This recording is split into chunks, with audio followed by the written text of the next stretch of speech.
Innallaha sesungguhnya Allah.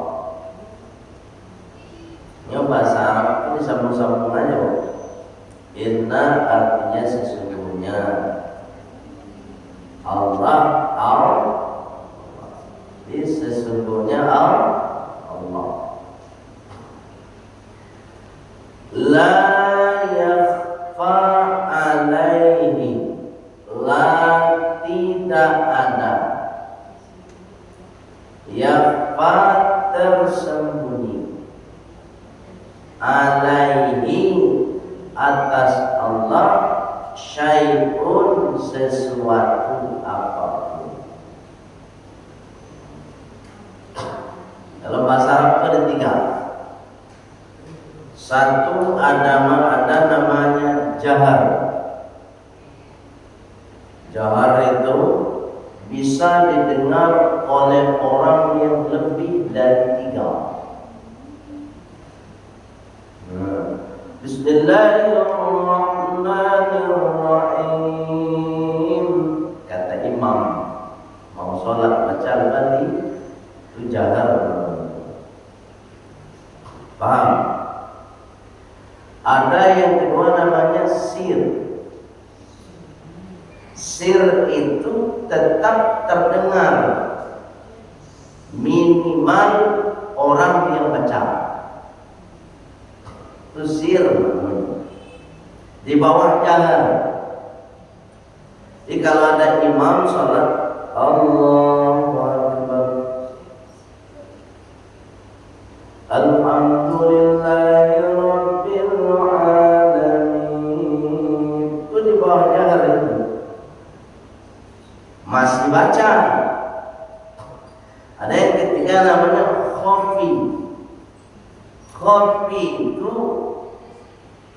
tak terdengar oleh yang baca dan tak terdengar oleh orang lain. Itu namanya dalam hati. Dalam sholat, orang yang baca bismillahnya dalam hati surat Al-Fatihah, maka sholatnya tak sah. Paham? Jadi khusus Al-Fatihah aja nih, khusus Al-Fatihah. Itu makanya ketika baca Al-Fatihah, Bapak Ibu minimal telinga Bapak Ibu imam juga begitu. Kalau tak mau jalan, tapi kalau mau jalan ya silakan. Jadi Bapak Ibu harus paham, kemudian Bapak Ibu harus cerdas. Jadi kalau ada orang yang membaca Bismillahirrahmanirrahim, sah. Allahu Akbar, sah. Allahu Akbar, dalam arti baca Bismillah. Alhamdulillahi Rabbil Alamin, tak sah salatnya. Jadi kalau sir dengan jahar tak perlu diperdebatkan. Paham ya? Masih ada aja orang yang debat tentang Bismillah jahar dan sir. Ada kurang kerjaan, nggak ada kerja lain. Ibu harus pintar ya. Ya harus pintar. Jadi kalau ada imam kita yang baca jahar silakan, tak baca jahar sir namanya juga silakan. So, makanya ada nikah namanya nikah sir. Nikah sir itu paling minimal yang tahu itu adalah wali dan saksi. Berapa orang tahu? Tiga orang. Itu. Jadi demikian juga dengan ini. Jadi jangan pantang-pantang ibu. Pantang saya cuma melakukan Bismillah. Karena mengajinya kurang, diajak mengaji nggak mau, sulit. Baik, Pak Ibu yang mulia Allah Subhanahu wa taala, namanya ikhfa. Bagi Allah tidak ada yang tersembunyi. Bagi manusia ada tersembunyi. Kalau bagi Allah tidak ada. Termasuk di dalam hati Allah tahu. Tapi kalau manusia dalam hati tidak tahu. Ya kan? Misalnya ibu berbaik sangka kepadamu, tapi tidak ibu ucapkan dalam hati saya gitu. Ambo ya tidak tahu bro, cuma Allah tahu. Itu namanya yakhfa, itu khafi. Memang tidak tahu siapapun kecuali dirinya. Itu khafi. Syai'un sesuatu. Syai' itu benda yang paling kecil. Itu syai' namanya. Apa sajalah. Pokoknya kalau ada benda kecil, lebih kecil dari atom pun itu namanya syai'. Artinya apa? Mau perbuatan, mau perkataan sekecil apapun bisa disebut dengan syai'.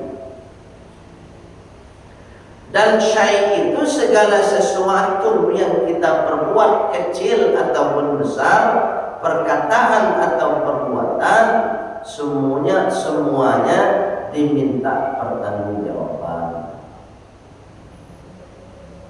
Ya, wah mencilo minta pertanggungjawaban, mampir hak orang minta pertanggungjawaban. Ya, termasuk Bapak Ibu pulang dari masjid jalan, di tengah jalan nampak uang 50.000, diambil atau dibiarkan?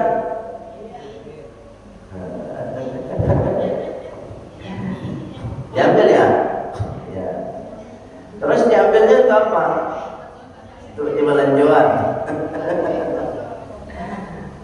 Kalau di belanjuan, Bapak Ibu di akhirat besok diminta pertanggungjawaban.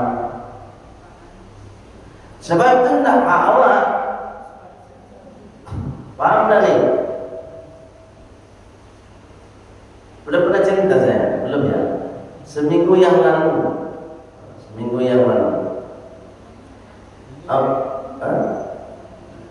Gimana? Ya seminggu yang lalu saya pulang dari pesisir selatan, langsung pulang ke rumah lewat bypass. Jadi di simpang 4 dekat terminal baru itu tadi, ya, simpang 4. Malam, hari malam. Lampu itu kan ini nampak dari jauh mengkilik. Karena lampu itu tadi kan mengkilik tengah jalan, apalah kecil kan?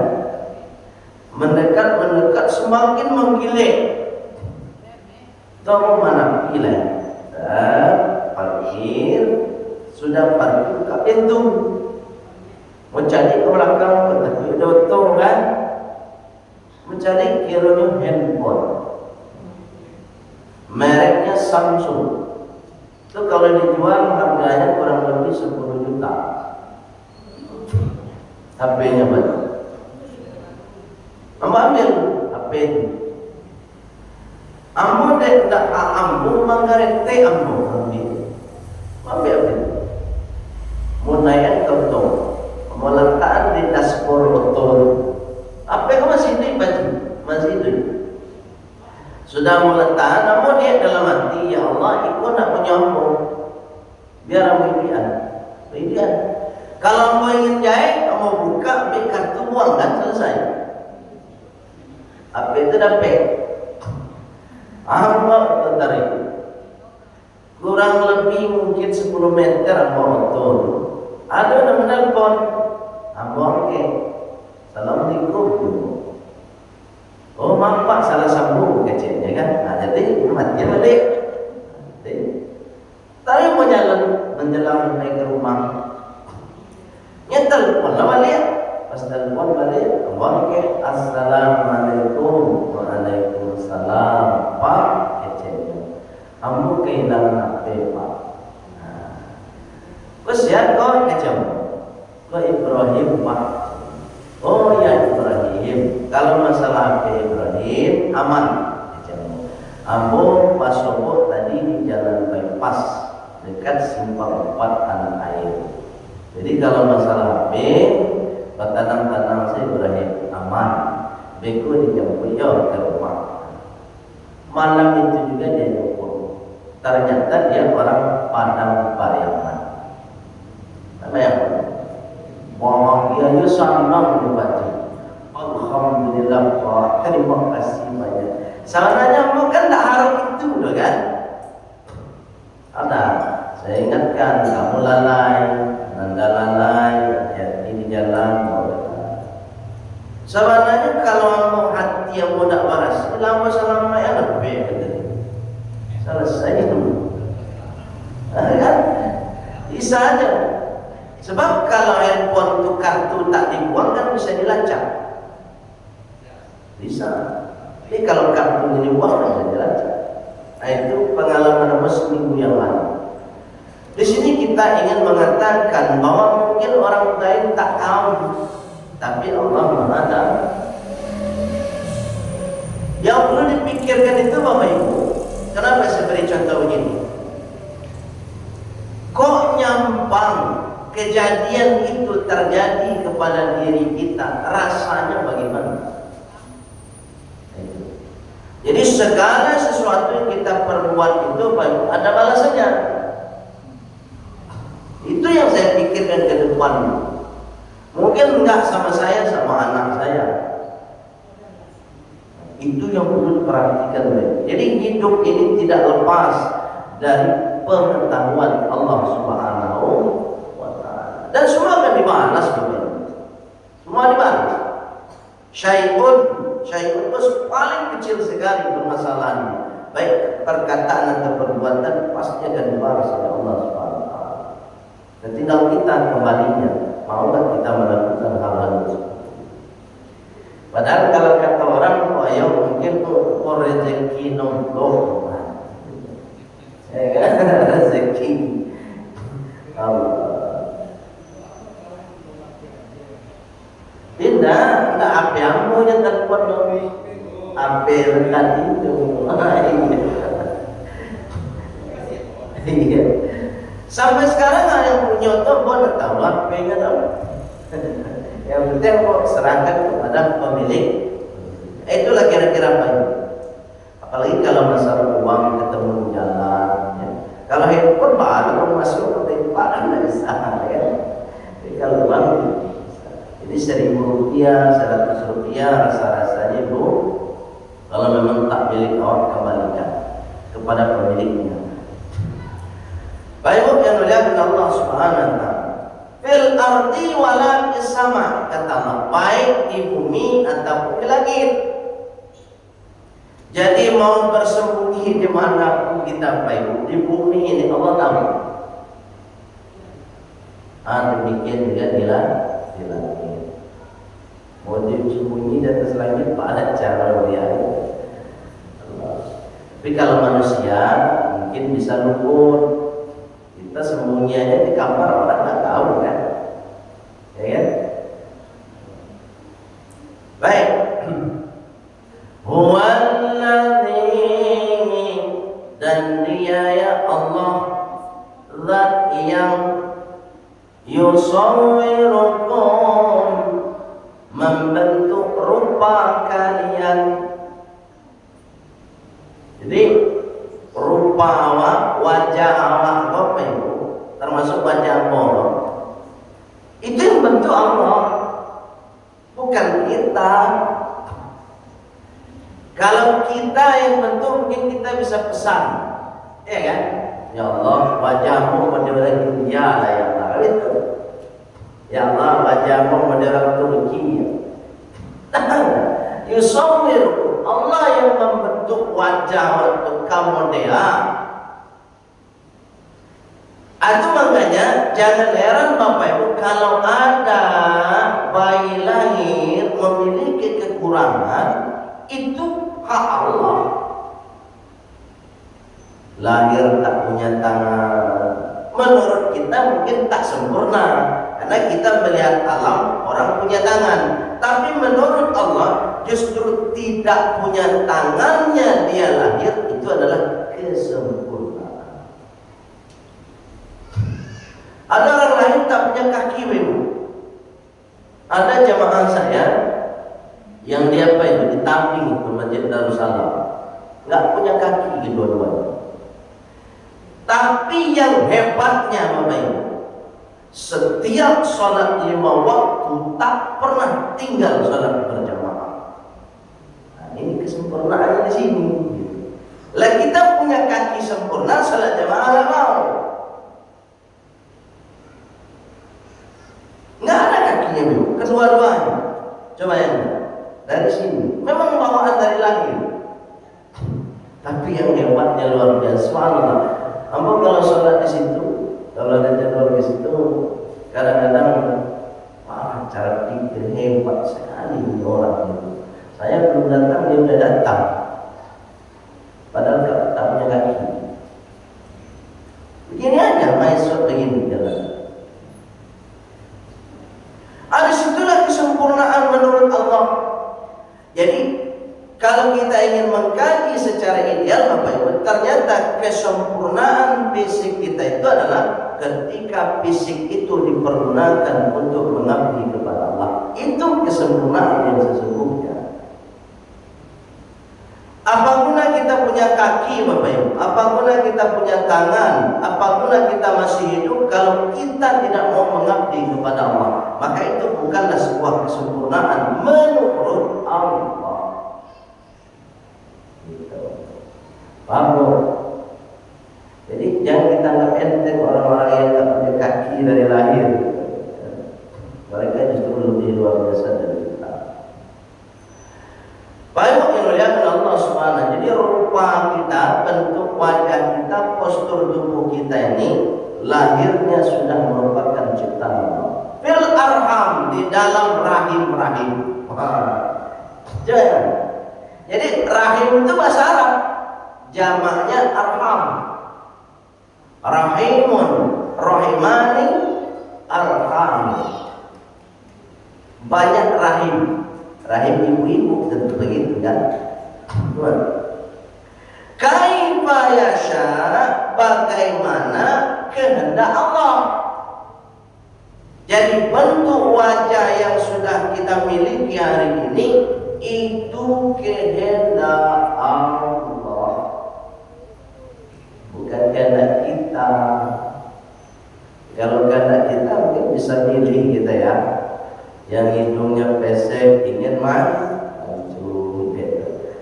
Tapi ya Allah itu memang tahu Bapak Ibu, kira-kira wajah yang pantas maju itu wajah yang bagaimana gitu ya. Allah ada tahu. Oh, wajah yang pesek itu kurang. Ya lalu cocok-cocoknya Allah. Jadi tidak mungkin pula wajahnya bulat, lebar, hidungnya mancung, itu tidak cocok. Ya Bro. Jadi Allah itu memang maha adil, tahu Allah. Kalau orang Arab kan tidak bulat wajahnya. Wajahnya kan tinggi kan, baru mancung. Gitu. Kalau model awak mancung kan lucu, jadi wajahnya bulat gitu. Cocok dan Allah gesek aja lah. Nah Pak Haji, apalagi Pak Haji Sudirman, mancung itu tak cocok. Tak cocok. Allah gitu. Jadi kaifa yasha, kehendak la ilaha, la tidak ada ilaha Tuhan untuk disembah gitu ya, illa kecuali.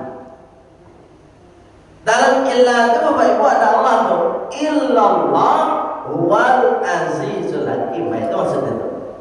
Kecuali Allah huwal azizul hakim, dia Allah yang maha mulia lagi maha bijaksana.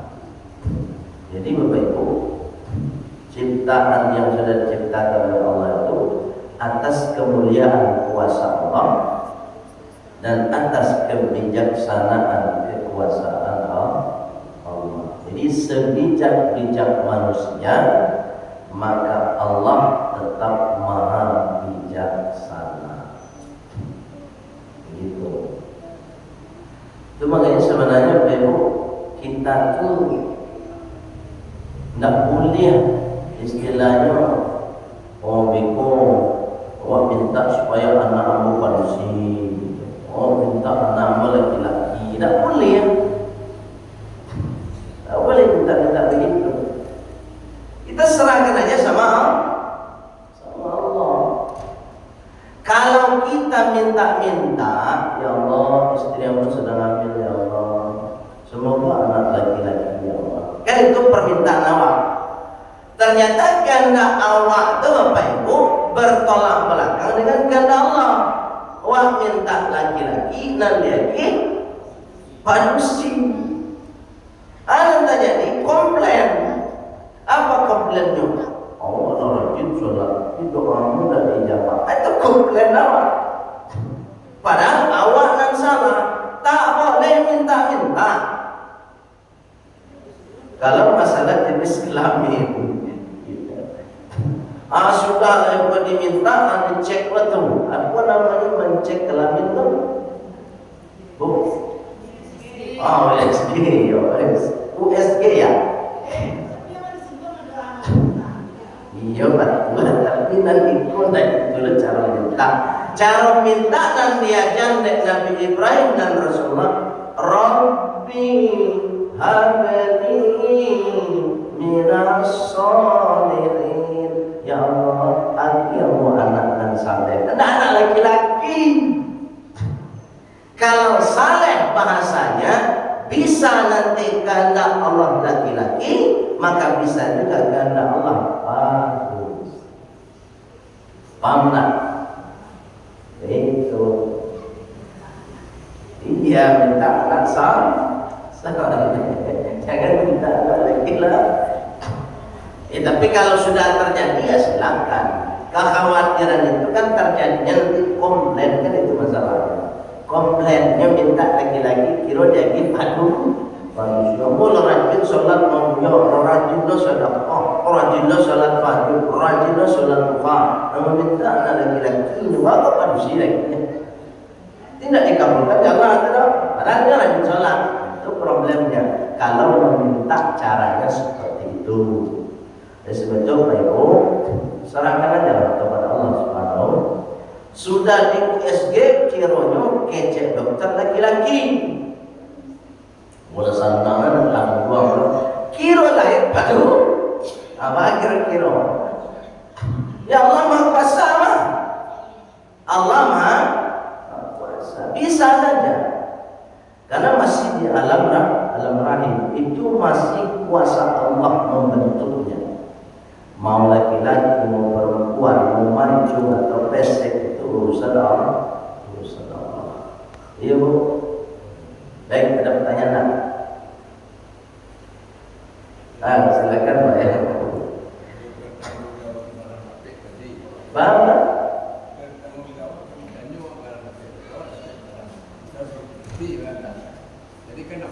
Iya, iya.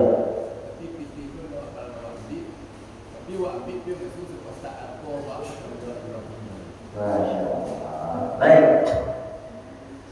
Kalau piti tua ambil, kemudian awak masukkan ke kotak infak, maka akan menjadi amal sedekah. Amal sedekah. Tapi, tapinya Ibu, kalau misalnya lah masuk piti ke kotak infak, kira kurangnya bertamu. Basoho itu bahas solusinya. Satu, kita berikan penjelasan kepadanya. Itu satu. Yang kedua, dia minta ganti lah. Kalau dia minta ganti, ya kita ganti. Dan yang masuk ke kota infak tadi jadi ibadah kita ibadah. Tapi kalau sudah kita jelaskan maaf, ya tadi yang mau masuk ke kita. Tapi tadi dia tidak ada berangan katamu siapa punya, lalu cari-cari tidak ada masuk kota, pun tidak ingin mampir dan mau masuk ke kota 11 sampai 14. Biasanya kalau awak masukkan ke kota jumpa, awak cerita kayaknya biasanya terima. Tapi kalau awak balanjuan, pun ada orang nak menerima. Jadi alternatifnya begitu, boyo. Jadi ibadah untuk yang kehilangan dan untuk yang menemukan. Itu namanya dalam kajian fikih malul luqatah, harta temuan. Dan setiap harta temuan harus dikembalikan kepada pemiliknya. Satu, dengan cara mengumumkan. Mungkin tidak diumumkan. Wah, bertemu PT 1000 diumumkan di masjid, itu tidak mungkin. Kecuali 5 juta, ya kan? 500.000 kan bisa. Jadi kalau 1.000 rupiah sebuah di jalan, dia umumkan di masjid kan tahu. Jadi ada batas wajarnya betul. Jadi baca supaya kita bertemu dengan pemiliknya. Kita umumkan. Dan banyak tuh ada yang bertemu dompet, dipoto, KTP-nya, habis itu dikirim di grup WA. Siapa yang punya dompet ini? Tapi biasanya dompetnya udah kosong. Yang tinggal KTP-nya, tinggal biasanya begitu. Dulu kan pernah ada di sini. Di masjid ada dompet dulu mah. KTP-nya tuh mulai isi. Ya bisa saja orang pasoboknya di sini, habis itu letak di masjid kan bisa. Ini ke orang banyak. Kembalinya ke hati awak sebenarnya, boyo. Kembalinya sekali lagi ke hati awak masing-masing. Bahwa hati awak amanah kepada Allah Subhanahu wa Ta'ala. Itu kira-kira, boyo. Ini jadi ibadah untuk menemukan dan ibadah untuk yang kehilangan. Kalau dimasukkan ke kota ini, baik. Ada lagi, Bu? Nah, wajib, Bu, wajib. Ada? Wajib? Pas. Jembarang gitu. Ibu kalau mau tiba lah pas sekali. Kalau nak tiba pacari kan itu salah aja.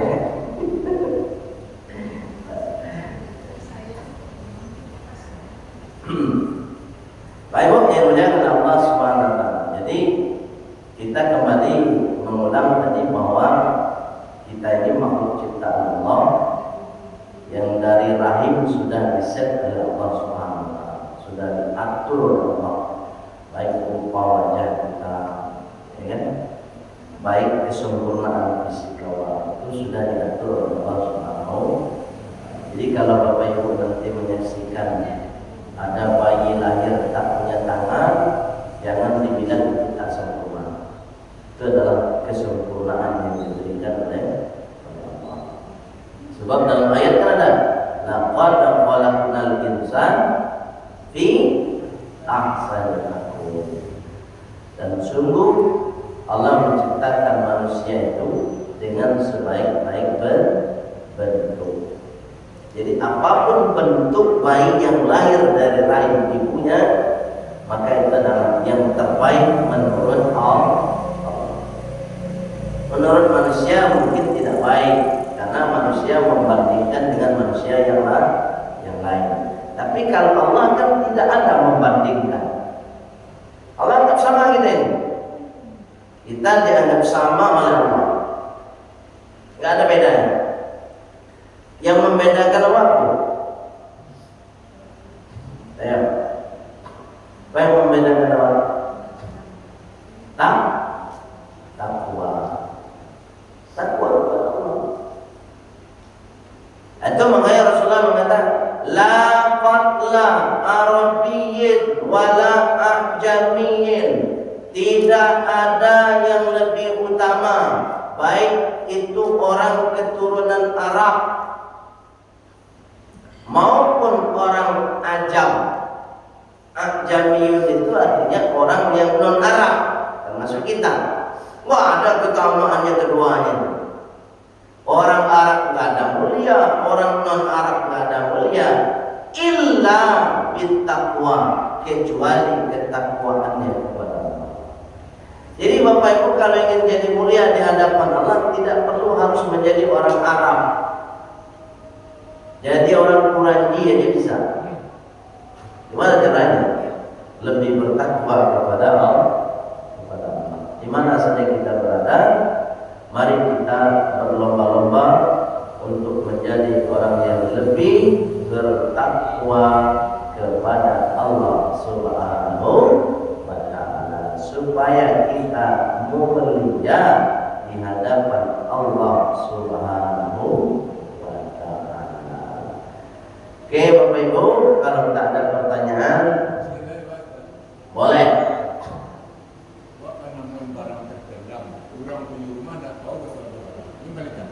Iya.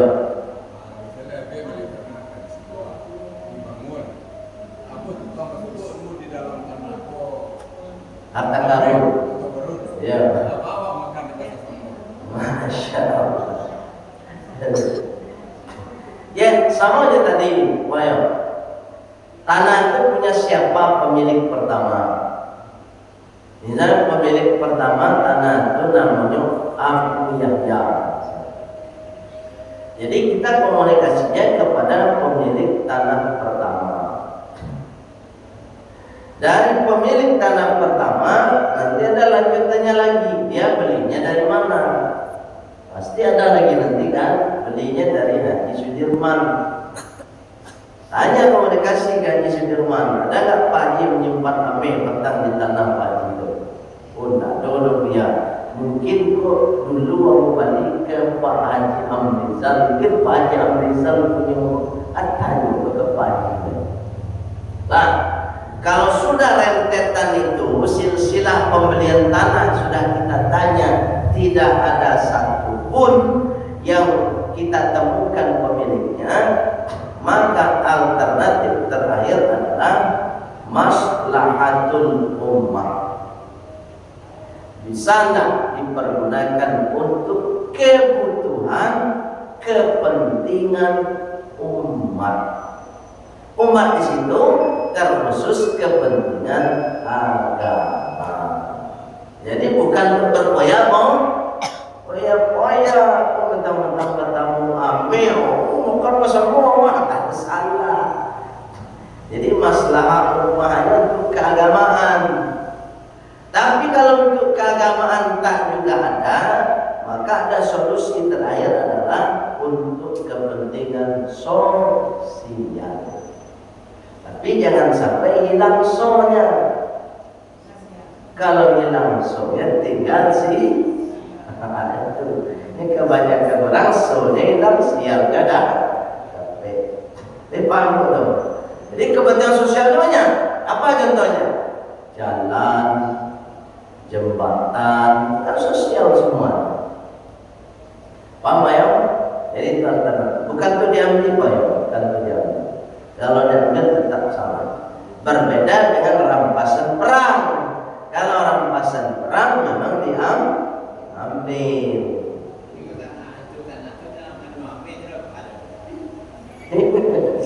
Karena orang ambil. Iya. Baik, yang melihat Allah Subhanahu wa Ta'ala, yang mana tahu terjadi dah Pak ya, macam-macam dunia ini kok kan macam-macam. Ada terjadi begitu. Orangnya sebentar. Pak ya kita satu makan enggak ada. Allah hebat Pak ya, kalau satu makan ya Pak. Baik, Ibu, mohon maaf Ibu kalau ada salah kata, salah cara. Sebab masalah datang dari Allah pribadi, kalau ada panah itu atas bimbingan hidayah Allah Subhanahu wa Ta'ala. Kita sempurnakan